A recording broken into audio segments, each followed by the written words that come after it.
Louis C.K.'s new special is a masterpiece. It's his best special yet. It is depraved, offensive, remarkably juvenile. I caught AIDS from f***ing a rat in the Louis C.K. voice. His stupid faces. Remember, shut up. If we could kill people, then if killing people was legal, everyone would it'd just be like, shut up, Janet. His stupid faces, like the banana from the last special, where he goes, I saw a guy eating a banana, he peeled the whole thing. And the poor banana, he was like, so vulnerable. Everyone could see my bruise. And he's got these faces like, he does this thing where he talks about a baby, like an egg, falling from a nest, and he's like, that's the bird's whole life. And the mom is like, darn. Oh, well, I got some more of them. And he's like, man, when he's the mom of the dead bird. But there's no big equivocations. There's no solipsistic diatribes. There's no existential philosophy. It is retarded that you and your friends, it's a Proud Boys meetup is what it really is. It's a bunch of meatheads drinking beer and saying the stupidest shit they can think of. I was laughing so fucking hard. So hard. And I sent it to Ant. I go, wake up. Watch this. And he's like, I'm not a big LOLer. Like Ant makes me laugh my head off, but it's a different kind of laugh. Sitting on a couch and laughing at stand-up on your TV, pretty rare. My wife and I were fucking shitting. She ended up getting drunk. She was having such a great time. She kept pouring wines and just dying laughing, like shit coming out of your nose laughing. I'm reluctant to show the trailer. Should we show the trailer? I don't know. Maybe a clip? I don't know. No, let's not do that. Just trust me on this. Now, I like to be negative. You know, black hat thinking is just as important in Edward de Bono's Six Thinking Hats. Hi, this is Anthony Cumia. Hello, I'm Gavin McInnes. And together we're Compound Censored. And we would like you to subscribe with this deal using this promo code right below me right now. Do it, because it's very entertaining. And I'm giving it a 9.9 out of 10, but it's worth focusing on the point one. So here's my pet peeves. One, there's a lot of fucking kids picking on babies. My dad never me. That would suck. I could probably handle it better now than when I was a kid. I have no problem with jokes. Jokes, sticks and stones are the only things that can break my bones.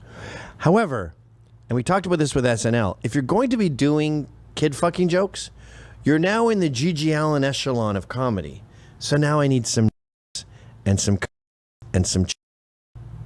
to even it out. If you're going to do like dead babies and stuff, then you got to have like, I think we're all racist at some point. Like he dreamt he was racist. Okay, that was pretty good. And he's like, it's not my fault. And then he goes, can a boy dream? That's just one of the fucking brilliant lines.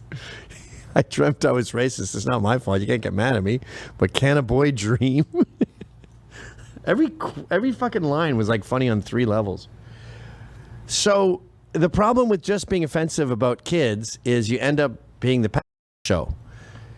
And it looks weird. So I would argue that throwing in some racism when you're doing kid jokes and all those other offensive things, even shitting on the Pope, that's actually a much better example. I have no problem shitting on Jesus and the Pope. I know it's blasphemous, blah, blah. I'm saying it on the God wheel. But now we're mocking religion. You need to mock Islam. You need to mock Judaism. Bad Religion, the band, they only have the Christian cross crossed out. Okay. Can I see the Star of David crossed out? Can I see the hammer, the sickle and the crescent, the star and the crescent crossed out? Can you cross out Mecca too, please?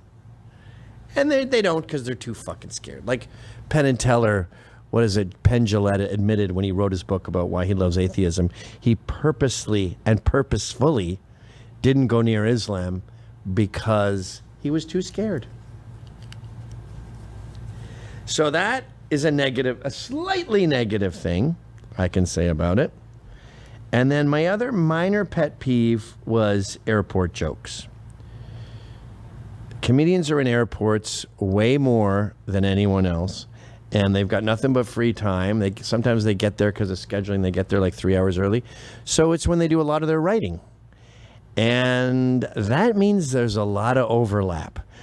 You could say they steal each other's jokes. I don't think people like David Cross, Nick Kroll, Dave Attell, Louis C.K., I don't think they consciously steal jokes. I know Robin Williams was famous for that. Carlos Mencia definitely did that. Joe Rogan called him out. Owen Benjamin was ripped off by Dave Chappelle. So it's possible these guys are in that boat. But I think what's more likely is they just went into an area that has been overdone, and it's called the airport. And they end up inadvertently, I don't know what you call it, redoing jokes. So if you're going to do an airport joke, Louis C.K., I don't know, grok it first. Grok your whole set first. But ask an actual comedy fan who actually watches these things and goes to comedy shows. Ask us, has this been done? Because it has. Now, Sean, I don't know if you're prepared for this, but I have so many examples of this that I need to do a green screen. Can you do that? I can do that. Are you sure? No, I'm not sure, but yes. I have specific examples, but I need this to be tight because I want to make it free and put it out there. All right. All right, I'm trusting you. Here we go.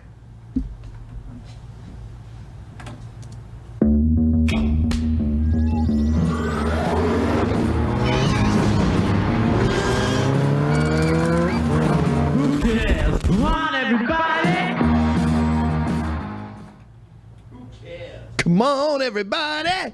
That's Sid Vicious, of course, covering Eddie Cochran, I think. Come on, everybody. So, yes, I enjoyed Louis C.K.'s special, Ridiculous. It's perfect, except for one thing at the very end. He says they sell porn at the airport. This is hack comedy. Most airport shit is. And let me show you why. So first, it's very hard to record, to steal a segment from Louis' new special. We had to record this with our phone. But here's the bit that I have the beef with. And again, Ridiculous is his best special. I put it up there with Delirious, the early Eddie Murphy specials, whatever the other one was called. What was the other one called? Delirious and fucking Eddie Murphy being funny, I think was the other one. It's up there with that, except for this one problem. And it's called They Sell Porn at the Airport. Take it away, Lou. Okay. 1, 1,000, 2, 1,000, 3, 1,000. We should maybe make these cards a little shorter. Guys are so gross. That's why we have Barely Legal magazine. Do you remember this thing, Barely Legal? I still see it sometimes. Barely Legal magazine. I saw it at an airport for sale. Who has those balls? That you're at LaGuardia Airport. You go into the Hudson News. Hudson News. And you see Barely Legal. Oh, perfect. And you just... So that's 2026. Let's go back to 1999. This is before David lived in New York. You know what's weird to me is that they sell porn in the airports. You know, they sell pornographic magazines in the airport. Pause. It's so strange because you go to... This is 27 years before Louis C.K. noticed this. He knows David Cross. They both came up in the Boston scene.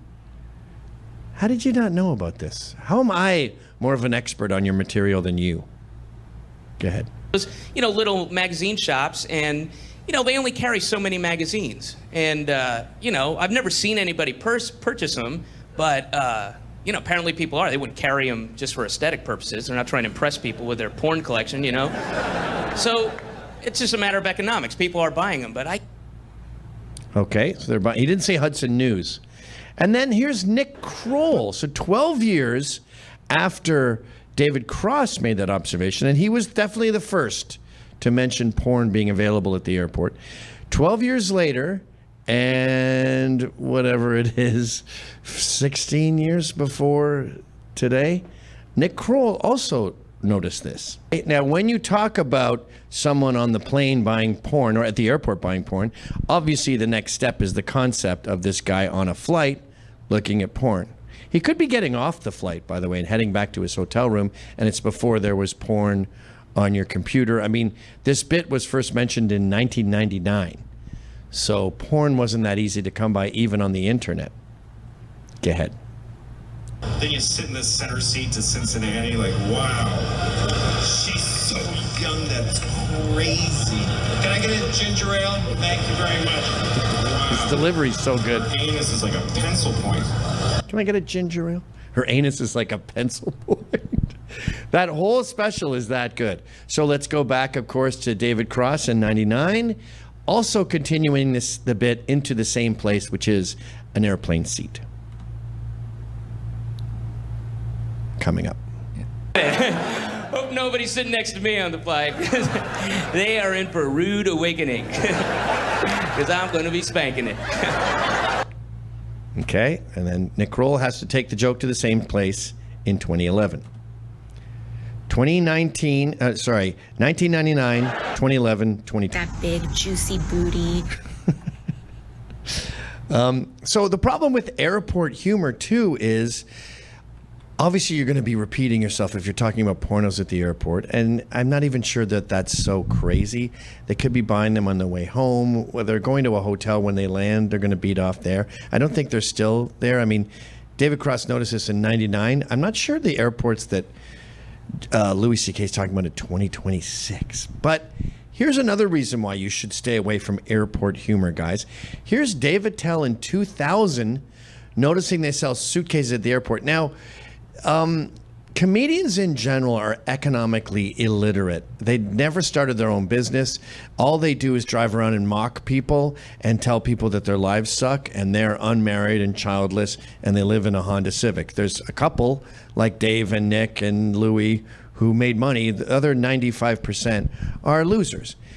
Let me explain something to you fucking clowns. Yes, they sell suitcases at the airport. If your suitcase is falling apart and it's a piece of shit in your attic, it's not really pressing.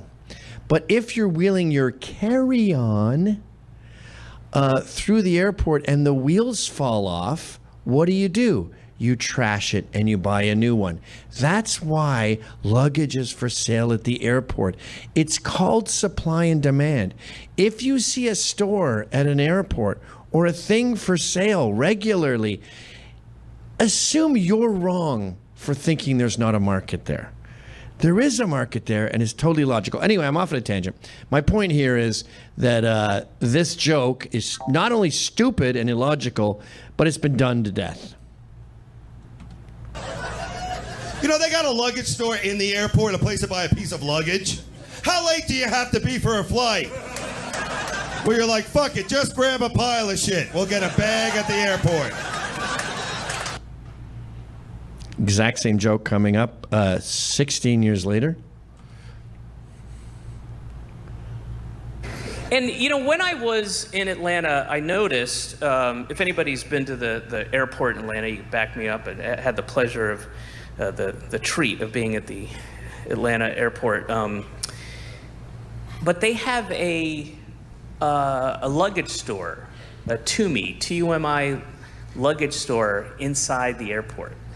It's inside the airport. We don't get economics either. Ostensibly the last place on the planet you would ever need to purchase a suitcase. I mean, it would make a little bit more sense if it was maybe by the curbside check-in or the ticket counter or the security line or something like that. But, you know, on the off chance that there are enough people to support a business that were, you know, waking up late going, oh no, I overslept and I got to get to the airport. Oh well, better not take 5 minutes to throw this into a suitcase. I'll just gather it all up in my hands and let me get my nasal spray and my inflatable neck pillow and my gluten-free snacks and my computer and my belt and my suit and my extra shoes and taxi, going to the airport. Yeah, don't worry about it. I got it covered. Yeah, all right, thanks. All right, sorry, just run that through the thing. Sorry, I just put it in the bin. I dropped a lot of stuff on the way and I'm running late. Sorry.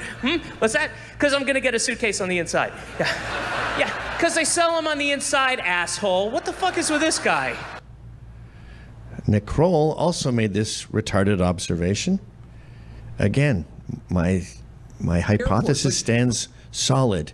Avoid airport humor, pros. Its handle broke as they were wheeling it through the gates. That's when handles break. They don't break in storage, guys. Come on.